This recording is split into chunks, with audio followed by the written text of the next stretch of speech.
Rajkot Gondal national highway ફરી એકવાર રક્તરંજિત બન્યો છે। રીબડા ગામ નજીક આવેલી ઠાકરધણી હોટલ પાસે મોડી રાત્રે એક ગમખ્વાર હિટ એન્ડ રનની ઘટના સામે આવી છે, જેમાં એક અજાણ્યા વાહન ચાલકે મોટરસાયકલને જોરદાર ટક્કર મારતા બાઇક ચાલકનું ઘટના સ્થળે જ કમકમાટી ભર્યું મોત નીપજ્યું હતું। મળતી માહિતી મુજબ મૃતક યુવક પોતાના બાઇક પર પસાર થઈ રહ્યો હતો, ત્યારે ઠાકરધણી હોટલ પાસે પાછળથી પૂરપાટ ઝડપે આવતા કોઈ અજાણ્યા વાહને તેને અડફેટે લીધો હતો।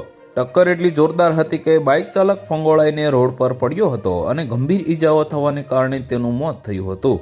અકસ્માત સર્જીને વાહન ચાલક પોતાનું વાહન લઈ ઘટના સ્થળેથી નાસી છૂટ્યો હતો। ઘટનાની જાણ થતાં જ સ્થાનિક પોલીસનો કાફલો ઘટના સ્થળે પહોંચી ગયો હતો।